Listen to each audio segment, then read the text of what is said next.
fighting for fuel, how Utah families are making ends meet as gas prices climb to what could be $4 a gallon by spring. Local lands. Utah wants its property back from the federal government, what they're doing to get Washington's attention.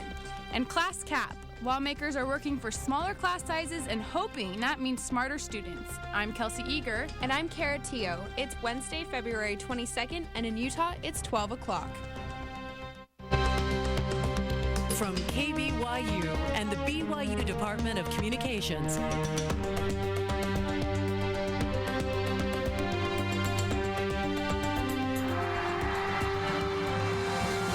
This is the award-winning 11 News at noon. The national average gas price is rising. It's already $3.57, and that's about 30 cents more than last February. 11 News reporter Rosemary Card finds out how some people are feeling the rise in prices in more ways than one. Thankfully, gas prices in Utah are relatively cheaper than the national average. But what happens when the low prices come to a stop and the high numbers start rolling? This question has some BYU students thinking about how rising prices may hurt their wallets and change their summer plans. I probably wouldn't visit home as much. Probably less traveling, less going out to visit friends, more sticking around where I live, kind of bumming off rides. Students say as the weather warms up, they are more likely to use wallet-friendly ways to get around, like scooters, motorcycles, bikes, and good old-fashioned walking.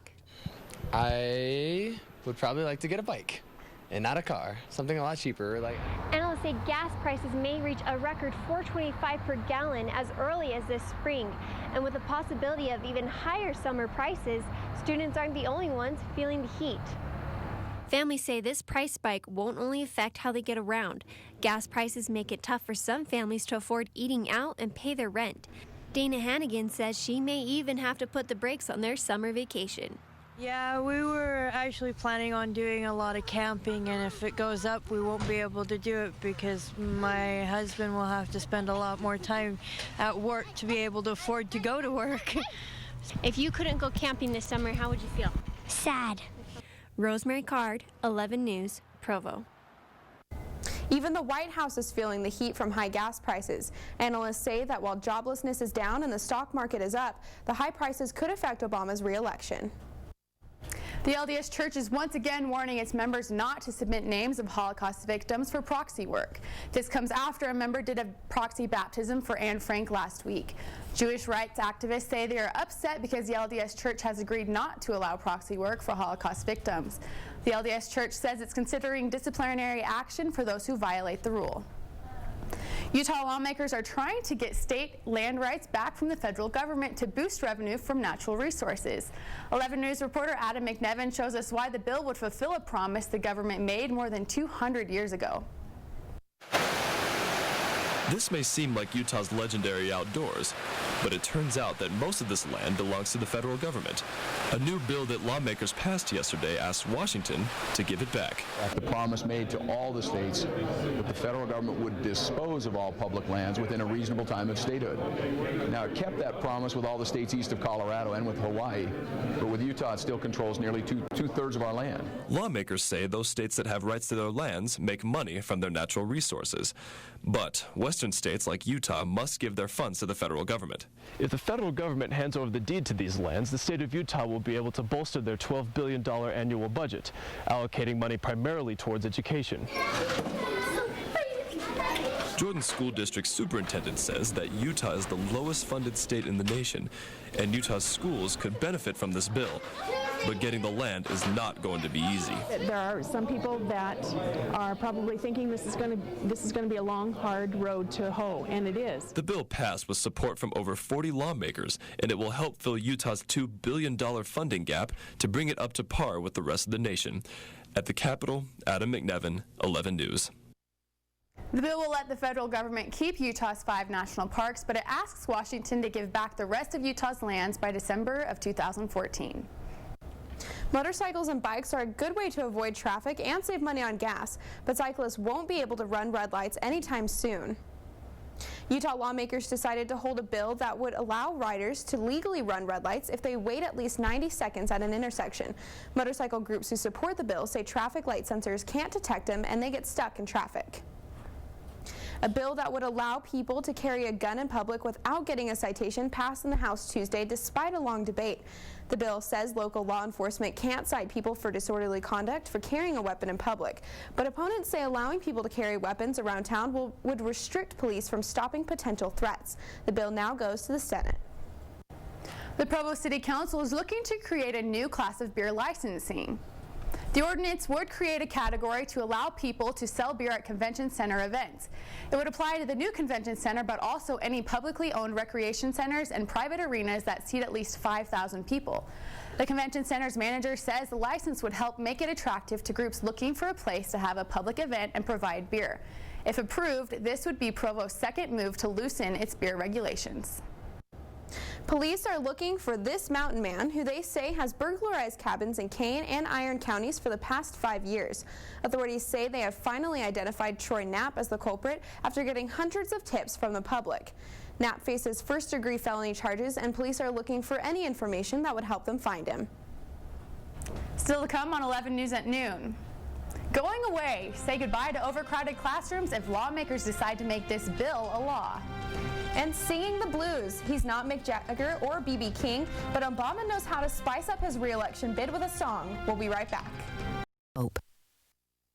A memorial in honor of Susan, Charlie, and Braden Powell is in the works.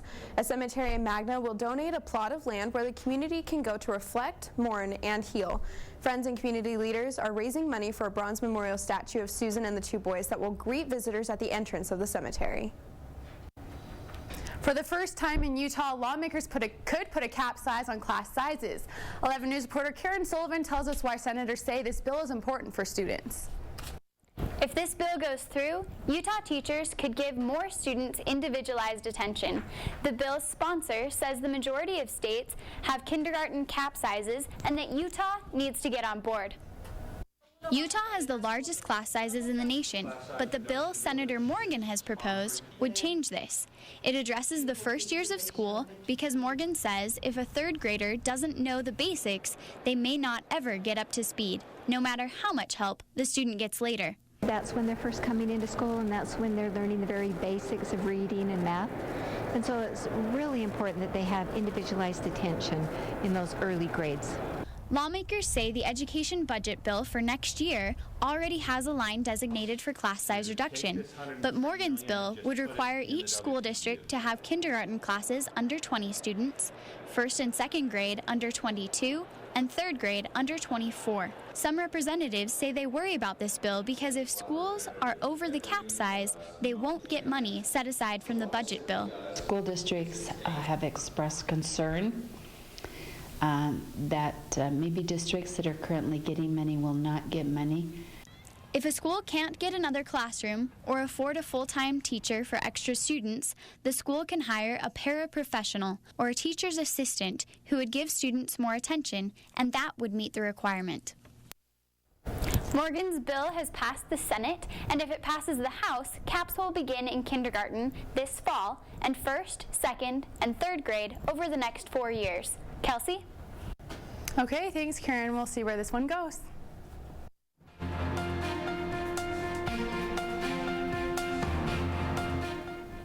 Another avalanche takes a life in the backcountry. What have you decided to give up on Ash Wednesday? And how are Americans planning on spending their tax refunds? Here's your look at news from across the nation. Despite wearing safety equipment, another avalanche victim died Monday. He and a friend were swept away while riding their snowmobiles. The two men triggered snow that avalanche experts say accumulated a frost surface over several weeks. The Avalanche Information Center says there have been 17 avalanche-related deaths this winter in the U.S., with 3 of those in Utah. After feasting on Fat Tuesday, Christians around the world are celebrating Ash Wednesday today. It marks the beginning of Lent and is observed by giving something up in preparation for Easter. People can choose to give up TV, food, or other activities. Many will attend church to receive ashes on their foreheads, a symbol of giving up one's sins. And a national survey reports that 44% of those expecting a tax refund are going to stash their cash in savings. Just under half plan to use the money to pay off debt. Fewer said they would spend it on everyday expenses, and only a few plan on blowing the money on something they don't need. Regardless of their plans, most Americans said they will be more careful this year than in years past. And that's your look at news from across the nation. Kelsey? 111 News at Noon returns. Republicans rolling. Romney and Santorum are neck and neck in the polls. Will tonight's Arizona debate shake up the standings? And collector's coin. This campaign swag from one of history's Republican races turns up in a crowded antique shop. We'll tell you whose face is on the front of the coin when we get back. Okay, it was a little wet outside this morning when I woke up. I wasn't expecting that. I wasn't either, but yeah, it's since over the morning, it seems to have dried up a little bit, and this afternoon I think we should be able to see that sun that seems to be breaking through the clouds. If we take a look outside, currently it is 41 degrees outside, mostly cloudy with some light wind, but like I said, we should see the sun peeking through this afternoon. Going into later tonight, we could see some rain and snow showers. The low is at 33 and the sun will set at 6:10 p.m. Looking at our 5-day forecast, the high for today is 48 degrees, the low of 33. Tomorrow will be partly cloudy, high 37, low 21. On Friday, Mr. Sun should come out shining, giving us a high of 41, low of 28. But clouds, rain, and possibly some snow will return this weekend. High of 45 for Saturday, low of 28. And on Sunday, 34 for the high, 20 for the low. And that's your 11 News weather.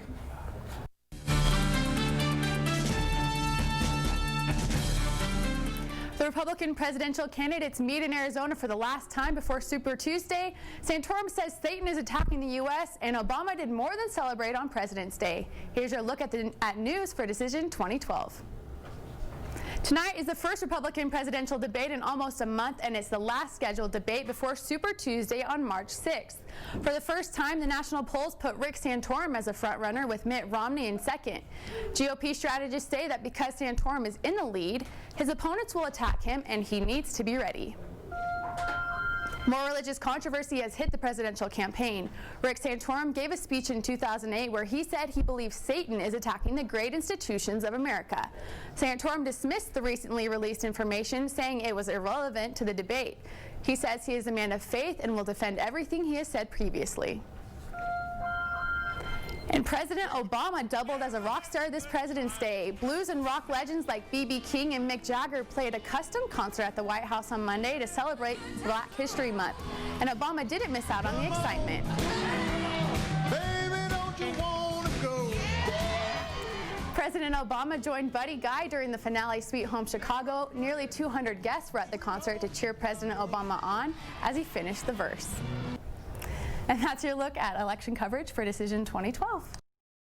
Still to come on 11 News at noon. Presidential treasure. How would it be to hold something of historical significance made in the 1860s? Two antique dealers know. We'll be right back.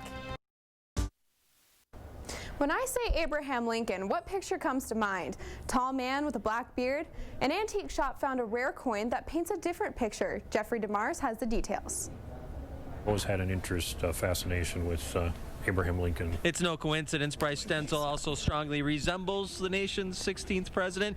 A costume historical interpreter, he'll make the rounds in town sharing Lincoln's story. We happened to run into him at the antique warehouse owned by Rob and Christine Winter. Anything that walks in the door, if people want to sell it, we'll look at it and buy. In a short 3 years, they've amassed quite a collection of stuff. From buckets of political buttons to an entire wall dedicated to political shirts, including a spot for Gary Hart for president. It's typical for the Winters to buy buckets full of stuff. Sellers look to earn a quick buck, and the couple pay and look over the stuff in more detail at a later time. And occasionally they find something that's relatively rare and unexpected. It's like the Pawn Stars. You never know what's going to walk through the door. Last fall, they found this presidential coin tucked away in the bottom of a box of costume jewelry.